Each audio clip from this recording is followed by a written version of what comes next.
धर्म की नगरी काशी एक बार फिर आस्था, भक्ति और परंपरा के अनुपम संगम की साक्षी बनी।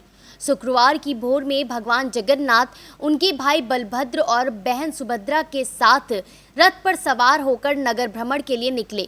वाराणसी में यह ऐतिहासिक रथ यात्रा परंपरा पिछले करीब 200 वर्षों से निभाई जा रही है और इस बार भी हजारों श्रद्धालुओं ने पूरे उत्साह और श्रद्धा के साथ भोर की मंगला आरती के बाद भगवान जगन्नाथ के दर्शन करने शुरू कर दिए। मान्यता के अनुसार भगवान जगन्नाथ 15 दिनों की अनवश्र अवधि में बीमार रहते हैं। स्वस्थ होने के बाद नगर भ्रमण पर निकलते हैं। इसी क्रम में रथ यात्रा मेले की शुरुआत वाराणसी के ऐतिहासिक रथ यात्रा चौराहे से हुई। सुबह सबसे पहले भगवान जगन्नाथ, बलभद्र भगवान और सुभद्रा की भव्य आरती संपन्न हुई, जिसमें भारी संख्या में भक्तों ने भाग लिया। इसके पश्चात जयकारों के बीच भक्तों ने रथ खींचना शुरू किया और यात्रा का शुभारंभ हुआ।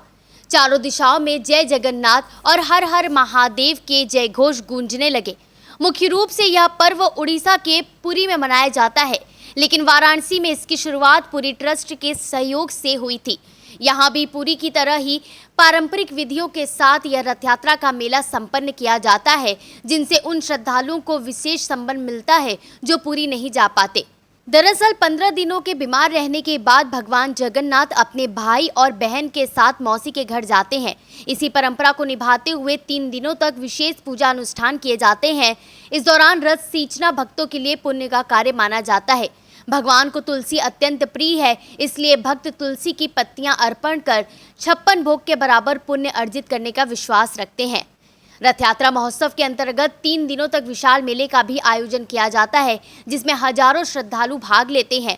भक्तों का मानना है कि इन 3 दिनों में भगवान के दर्शन मात्र से ही समस्त मनोकामनाएं पूर्ण होती है और जीवन में शुभता का वास होता है। 100 साल से चली आ रही है पूजा और हमको लगता है अनवरत आगे भी चलती ही रहेगी। और क्या जाता है। आज इस पूजा में शामिल हुए कि कैसा लगा आपको? अरे बहुत दिव्य, बहुत भव्य। काशी में अपने आप ही दिव्यता भक्ता कण में यहाँ तो प्रभु जगन्नाथ की सुबह की मंगला आरती का सौभाग्य प्राप्त हुआ है।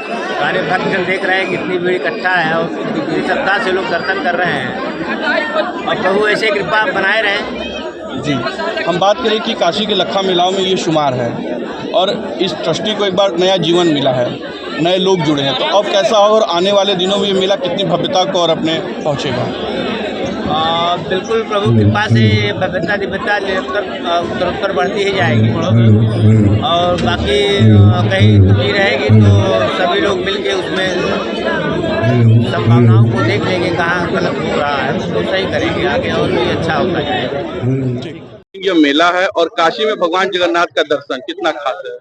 अति प्राचीन मेला और पूरे वर्ष भर श्रद्धालुओं को, भक्तों को इंतजार रहता है ठाकुर जी के आने का। हम सभी इंतजार कर रहे होते हैं कि कब भगवान आए, हम लोगों को दर्शन दे और पूरे शिद्दत से इंतजार होता है भगवान का। और आप यकीन मानिए, आप जो भी इस दरबार में मांगेंगे वो अवश्य पूरा होता है। और अपने सभी भक्तों का भगवान ध्यान रखते हैं।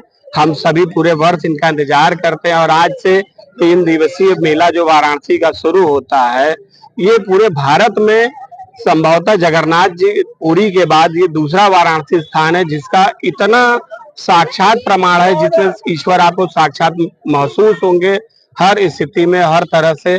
हम सभी पूरे वर्ष इंतजार करते हैं। आज वो पावन दिन आता है कि जिसमें हम लोग दर्शन करके अपने आप को धन्य मानते हैं। एक अलग प्रकार का भोग लगता है, वो प्रसाद के साल में एक बार क्या खास होता है वो प्रसाद? जी, वो पहले तो हमारे भगवान जी बीमार होते हैं, उनको काढ़ा चढ़ता है, परवल के सारी चीजें बनती हैं, उसी को चढ़ाया जाता है। हम सभी इंतजार कर रहे होते भगवान का। और नान खटाई जो होता है, मिठाई यहाँ के। आज क्या क्या होगा? आज पूरा भगवान का आज से भोग प्रसाद शुरू हो गया। अब पूजा पाठ के बाद से फिर श्रद्धालु अपना पूजा पाठ करेंगे। 3 दिन का ये कार्यक्रम चलेगा, उसके बाद भगवान जी अपने दरबार फिर वापस चले जाते हैं। ये जो जगन्नाथ मेला है ये 3 दिन के लिए हमारे काशी में लगता है। ऐसा माना जाता है कि 15 दिन जगन्नाथ प्रभु बीमार रहते हैं, उन्हें परवल का जूस पिलाया जाता है ठीक होने के लिए। तो जब प्रभु शहर में भ्रमण करने आते हैं वो अपने भक्तजनों से मिलते हैं। वो 15 दिन और यहीं से त्योहारों की शुरुआत होती है। यहाँ पे जो प्रभु को 3 दिन नान खटाई का भोग लगता है, जिसको हम यहाँ पे देसी बिस्किट कह सकते हैं, उनको बहुत प्रिय है।